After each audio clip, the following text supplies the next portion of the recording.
Hi everyone, I am Mohammad Afaq. हार्दिक स्वागत सभी का हमारे अपने यूट्यूब चैनल आफाकी एकेडमी में। जैसे कि आप थंबनेल में देख करके आए हो, मैं इस वीडियो लेक्चर में पढ़ाने वाला हूँ क्लास 9 के chapter introduction to Euclid's geometry R S Agarwal से। इससे पहले मैंने NCERT से 3 वीडियोस बनाए थे काफ़ी टाइम पहले, जब कैमरा क्वालिटी भी अच्छी नहीं थी और माइक भी सपोर्टेड था नहीं, माइक भी ठीक था नहीं, तो ओल्ड वीडियोस कुछ अच्छी बनी नहीं, ना तो कैमरा क्वालिटी अच्छी थी ना वॉइस क्वालिटी। तो मैं फिर से स्टार्ट कर रहा हूँ। ठीक है, मैं दोबारा से स्टार्ट करके अच्छे से बढ़ाता हूँ। सबसे पहले आ जाते हैं चैप्टर नंबर 6 RS अग्रवाल से मैं हटा दूँ।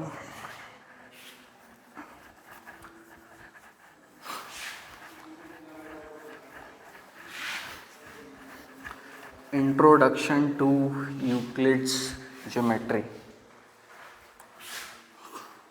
Chapter number 6। NCERT में भी शायद ये चैप्टर 5 है। Introduction to Euclid's geometry.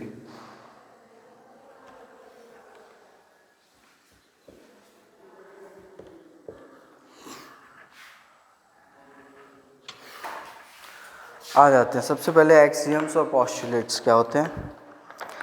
Self evident truths मतलब फैक्ट्स जिन्हें हमें प्रूव करने की ज़रूरत नहीं है, वो उन्हें कहते हैं एक्सियम। और पोस्टुलेट्स क्या होती हैं, specific to geometry.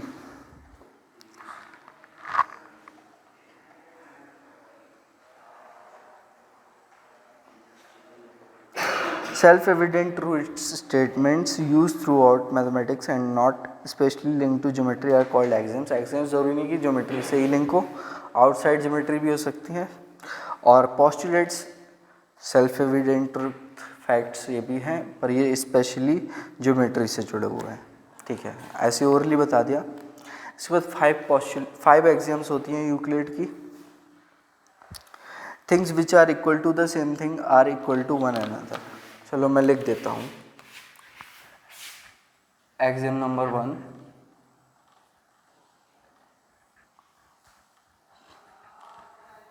Things which are equal to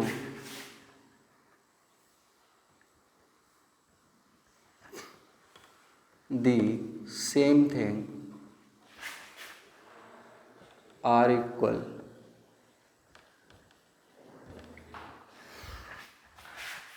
suppose कर लेते हैं कि x बाई के इक्वल है, बाई x के भी इक्वल है, और मैंने बोला बाई के इक्वल z भी है।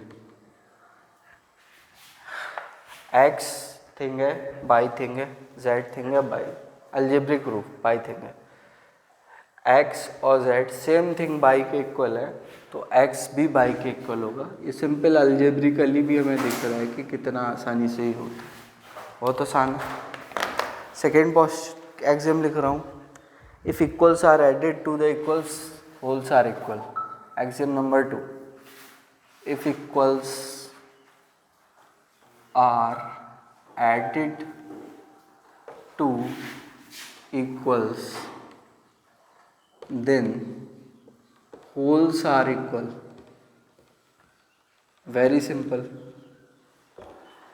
देखो अलजेब्रिक एग्जांपल से ही ले लेते हैं। मुझे पता है 4 इक्वल टू 4 है, और 4 में अगर मैं दोनों इक्वल्स हैं और दोनों में इक्वल्स में दो इक्वल्स हैं, दोनों में इक्वल 2 जोड़ा तो हमें मिलेगा 6 इक्वल टू 6। इक्वल्स में इक्वल्स जोड़े तो मिला equal 6 equal to 6। Very simple. Third, if equals are subtracted from the equal then the remainders are equal. If equals are subtracted from equals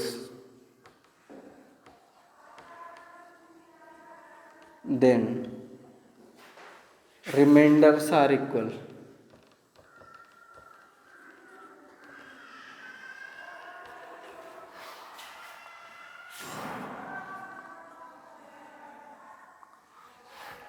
क्या मतलब हुआ? जैसे 4 इक्वल टू 4 ये एग्जाम्पल ले लेते हैं। अब इन्हीं 4 इक्वल में से मैं इक्वल 2 घटा रहा हूँ, 2 इक्वल घटा रहा हूँ, तो हमें मिल रहा है 2 इक्वल टू 2 ट्रू है। तो सिंपल सा प्रूफ है। Fourth, things which coincide with one another are equal to one another.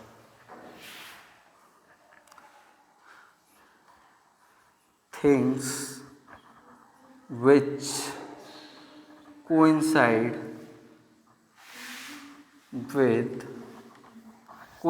with one another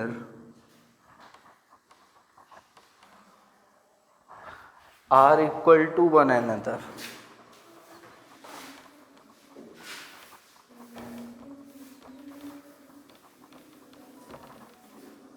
ठीक है, तो इसका क्या मतलब हुआ?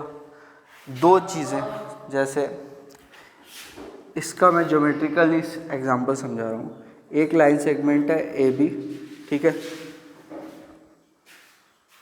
और इसी के ऊपर एक और लाइन सेगमेंट, कोइंसाइड का मतलब एक चीज़ दूसरे के ऊपर आ जाना। इसी के ऊपर एक और दूसरा लाइन सेगमेंट है, कोइंसाइड कर रहा है, इसी के ऊपर है सी डी। तो यहाँ पे दो लाइन सेगमेंट्स दिख रहे हैं, तो दिख रहा है कि इनकी लेंथ कोइंसाइड कर रहे हैं, तो इनकी लेंथ इक्वल है, तो ये आपस में इक्वल हो गए। तो मैं कह सकता हूँ कि A B line segment equal to C D line segment. बहुत आसान हो। इसके बाद में 7 एक्सियम्स हैं total. Things which are double of the same thing are equal to the one another. एक छूट गया क्या? 5 है। The whole is greater than the part. Whole is greater than the part.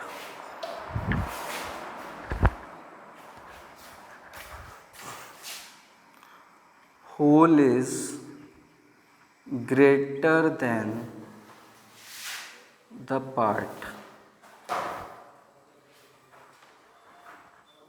Common sense की बात है, हम कैसा भी एग्जांपल ले लें, अलजेब्रिक, ज्योमेट्रिकल या फिर मैथमेटिकल भी ना हो। जैसे कि एक मैंने एप्पल लिया,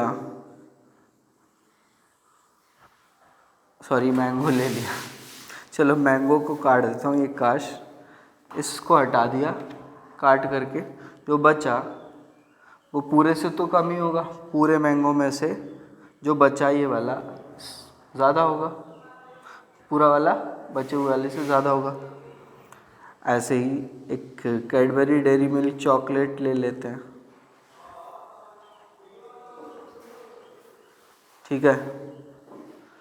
अब बीच से तोड़ दिया या कहीं से तोड़ दिया या कुछ पार्ट कर दिया कम, तो पूरा अपने पार्ट से तो बड़ा होता। बहुत सिंपल सा एग्जांपल है, इस तरह के हज़ारों एग्जांपल्स बनाए जा सकते हैं, ठीक है। चलो नेक्स्ट 6।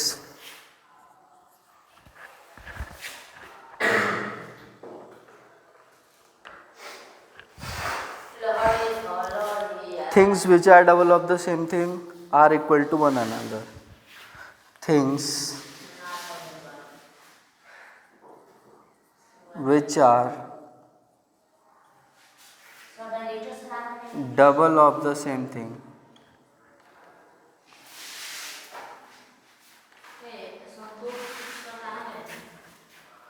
are equal to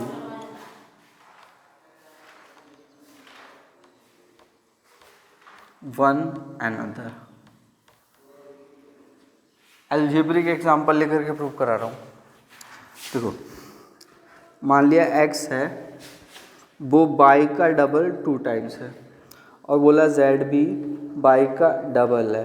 अब हमें देख रहे हैं सिंपल अलजेब्रिकली कि RHS इक्वल है, तो LHS भी क्या होगी? इक्वल होगी। This implies x equal to z।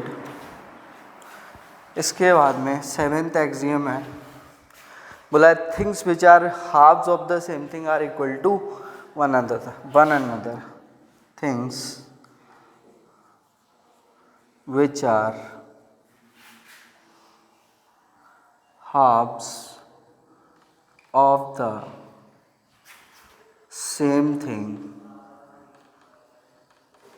are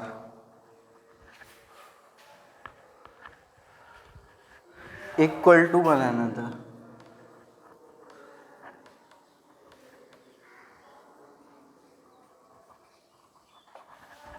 इसे भी सिंपली ऐसी एग्जांपल से कर सकते हैं.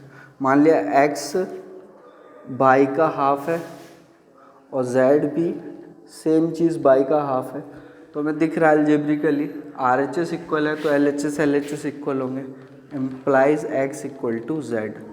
बहुत आसान है एक्सियम्स. आगे बढ़ते हैं, बात हैं पोस्टुलेट्स पे.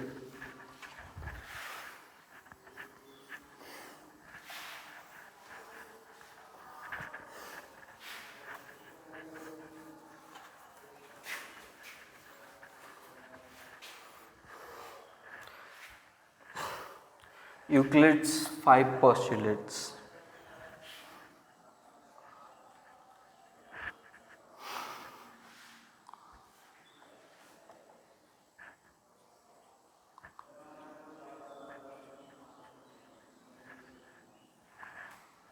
देखो भाई क्या बोला है.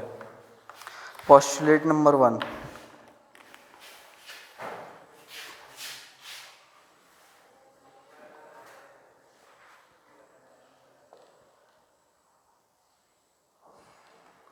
पोस्टुलेट नंबर 1 बोला है a straight line may be drawn from any one point to another point